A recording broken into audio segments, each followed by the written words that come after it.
India-Canada tension simmers. MEA accuses Ottawa of providing safe haven to terrorists. Now, underlining the terrorism as a larger issue is something that should be looked at. The Ministry of External Affairs, MEA, on Thursday called it a fact that it is funded and supported by Pakistan, which we had acknowledged 2 days ago.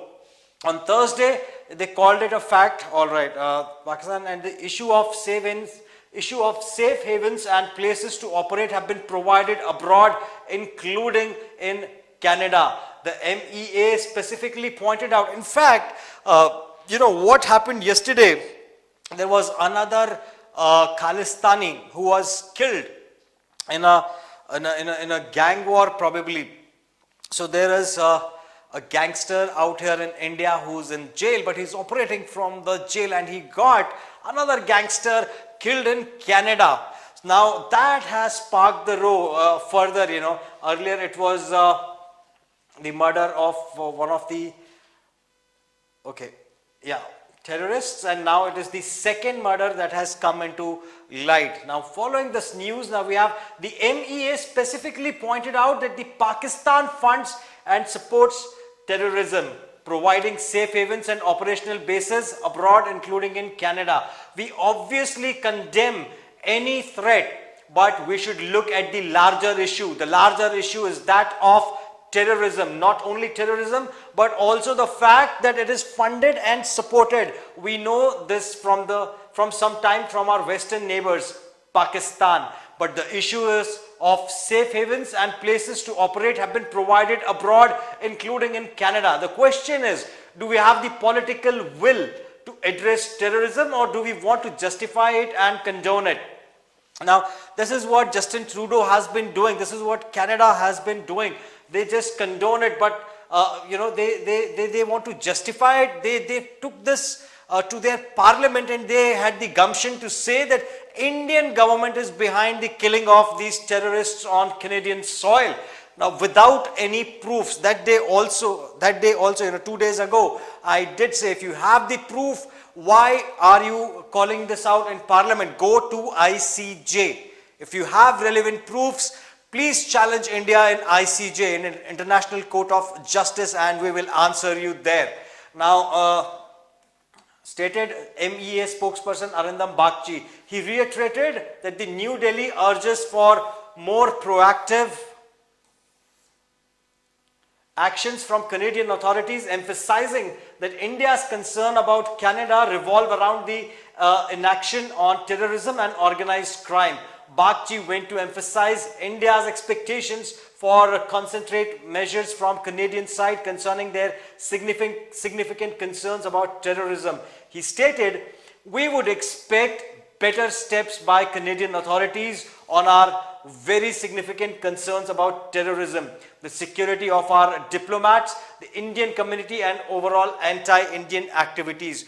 Also, people, the equation, let's say if there are 10 diplomats of India who are in Canada.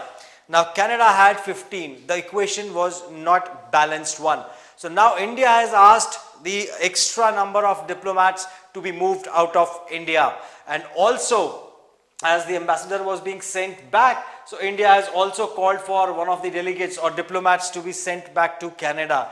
Now, meanwhile, India on Thursday announced temporarily suspending the issuance of visas to Canadian citizens in view of security threats. Now, this is another good one, Now, they go to Canada, and they take the funds and they come back to India. They have their roots in India, in Indian Punjab, so they come back. Now, if you cut, if you do not give them visas to come back, you're cutting their oxygen supply. Now, you reside in Canada, you do get your referendums done in Canada. We do not want you in India. No Khalistani should be there in India. That's what the government is trying to achieve here. External Affairs Ministry spokesperson Arindam Bagchi said the decision will include Canadian visa applications applicants in third countries, even as he asserted Canada must act against the pro-Khalistani elements operating from its territory. India is temporarily unable to process visa applications from Canada because of the security threats. Now that's a big thing, people. Any country, till date we heard only about Pakistan, that visas will not be given to Pakistanis. But has Canada joined, or is Canada on the path to join that list, that of Pakistan?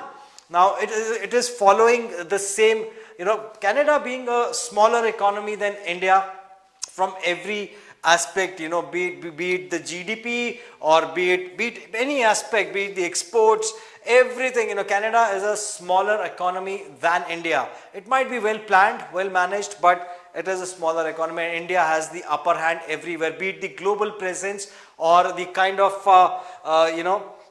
presence that Narendra Modi has gained for India. Justin Trudeau failed to do so, and he is now found supporting terrorists or harboring terrorists on Canadian soil. Now if they are getting killed, Canada is blaming, Justin Trudeau has the gumption to blame India without any proofs.